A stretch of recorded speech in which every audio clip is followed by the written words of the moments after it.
Vamos para o exemplo número 1. O responsável pelo controle de qualidade de uma fábrica que vende suco de laranja supervisiona periodicamente a linha de produção para verificar se as caixas de suco de laranja estão com a quantidade correta de suco. Isto é, verifica se não está ocorrendo o sobreenchimento ou o subenchimento da caixinha.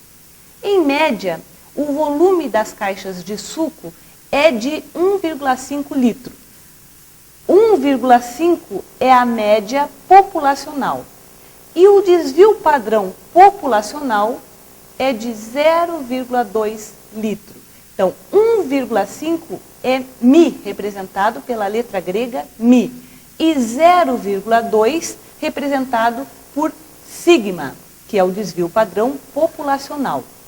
Para testar a hipótese de que haja necessidade de recalibrar a máquina que enche as caixas, foi retirada uma amostra de 35 caixas.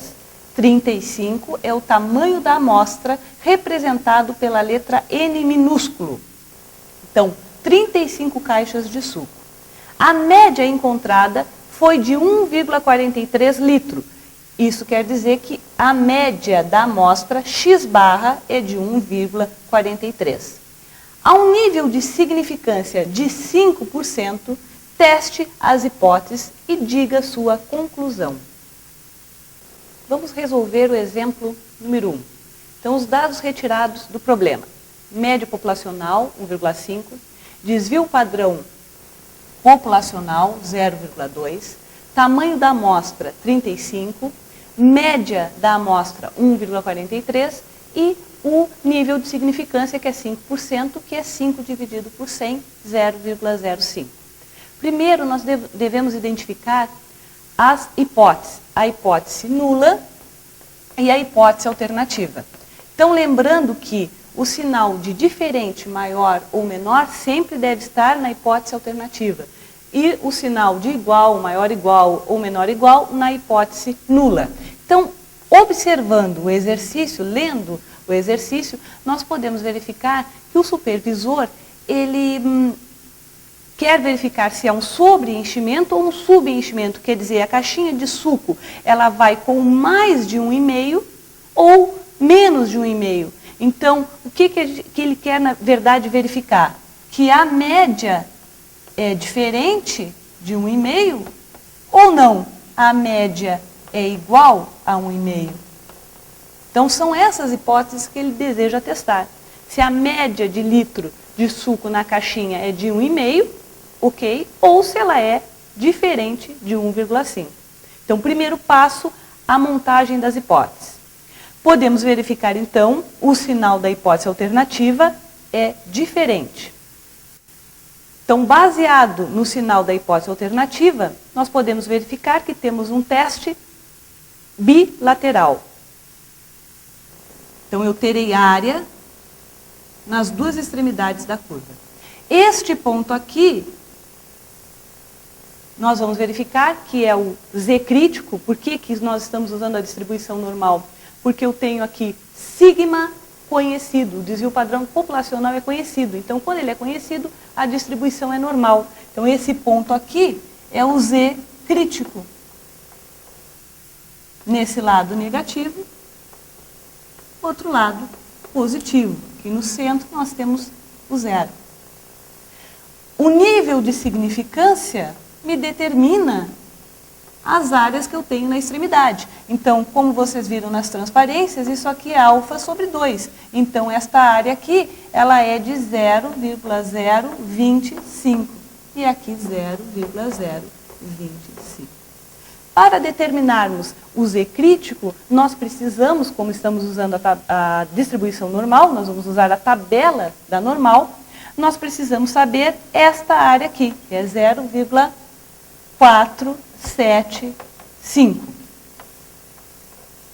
Com esse valor, 0,475, é 1,96. Então, com esse valor, nós vamos no miolo da tabela da normal e vamos tirar o valor do Z crítico, que é 1,96. Então, o que está para esse lado do zero aqui, negativo, e aqui eu tenho um valor positivo. Isso que significa o quê? Que para cá nós temos rejeição. Rejeita o H0.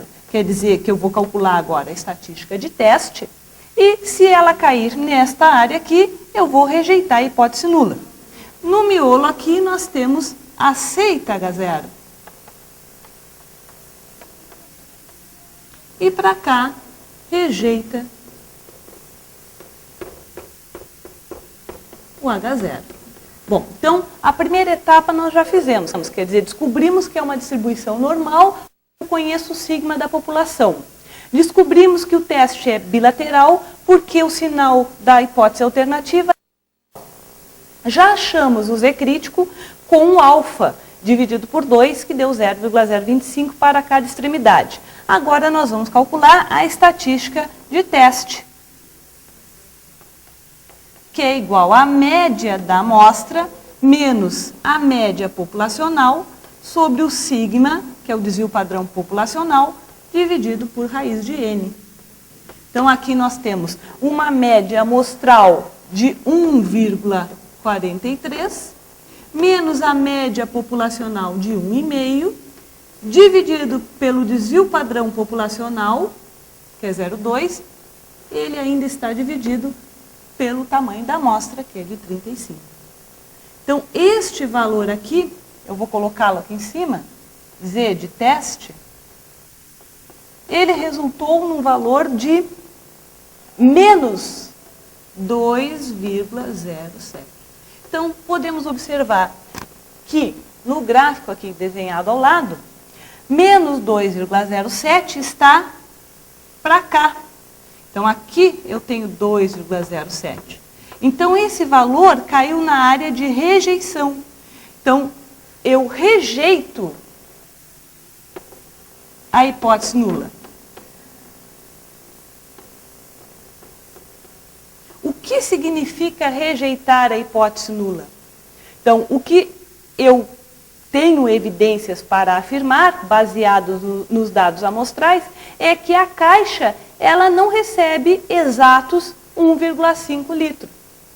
A caixa pode estar ou sendo enchida a mais ou para menos. E pode gerar problemas, tanto se eu estiver enchendo a caixa para mais, quanto se eu estiver enchendo a caixa para menos. Então, a conclusão é que existem evidências suficientes para que o responsável pelo controle de qualidade pare a linha de produção e calibre a máquina.